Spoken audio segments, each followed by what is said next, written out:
here are some of the things that I've experienced with meditation that are like real practical positive changes. And so, for instance, a lot of us have had the experience where we're driving our car, like you were talking about, and there's somebody in front of us that's driving like an idiot. And a lot of us, probably me included, have gotten angry about that and thought, this person is such an idiot.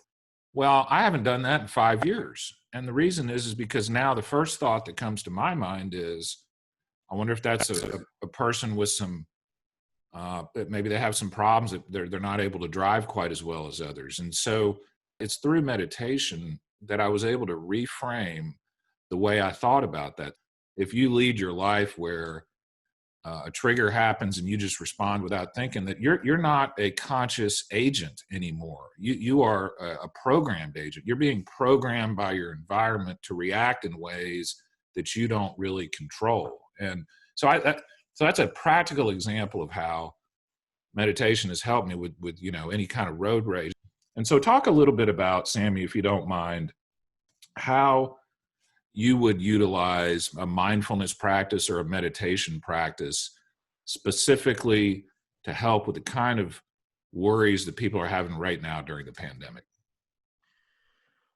So if I know that there's a challenging circumstances that's coming up, or if I know my day is full beyond full, I don't know how plow through it. One of my ritual in the morning is quiet down and actually seeing my day go smoothly. I see that when I drive, the parking spot will be there. I see that the conversation that I need to have will be easy and whatnot. Remember the power of intentions. I pre-pave my mind. If I know that right now it's a busy day, what and how the day would go. I see the lights that I'm driving is going to be green, very few red light. So I pre-pave the way. So there are people on this call perhaps are struggling with their business or struggling with it is at this moment, release that struggle, which is through quiet of the mind, and begin to vision, what do you see? What do you vision? Because without that vision, all you're doing is sending worry signals to the universe. Nothing wrong with it. That's why worry is praying for things that you don't want. How do you change that thought at the moment when you realize it's going to the negative, whatever space it is? I followed this man who wrote the book called The Infinite Game by Simon Sinek. One of the stories he tells was very powerful. One of the why, obviously, of the people that work in the Marine is to fight in Afghanistan and so on and so forth. They were commissioned to go into a fight that they knew it was a suicide mission. It was no coming back. So the gunner asked the helicopter pilot, he says, should we go? The gunner, basically, the senior officer who's the pilot says, you know what? This is our purpose. This is what we sign up for. Of course, they know that there's a possibility they're going to see their kids, their family, whatever again. The power of that purpose, why are we doing what we're doing? This is what we sign up for, is allowing them to cross that fear.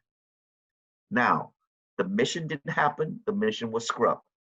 My point to you is, I'm bringing back to all of you on this call that have those fears that are real, because those fears are very real. Just like the fear when I kneel down beside my wife, it was during Christmas, the snow was falling, I had to cry gently not to wake her up.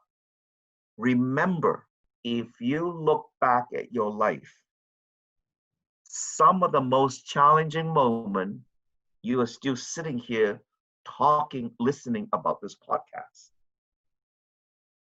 10 years from now, 15 years from now, if you and I are sitting in a rocking chair, we're going to look back and go, hey, that was some shit we went through. I'm saying to you, the only antidote to walk through this, stay in the present where all the answers are, having a gratitude journal, like what you talk about is making sure that you are thankful and always whatever.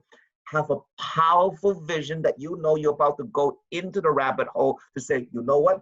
Thanks for reminding me of what if, what if, what if. Here is the vision that I want to see. Here is the vision that I want to live my life because that's what I deserve. That's the antidote in moving through this particular field that we're all going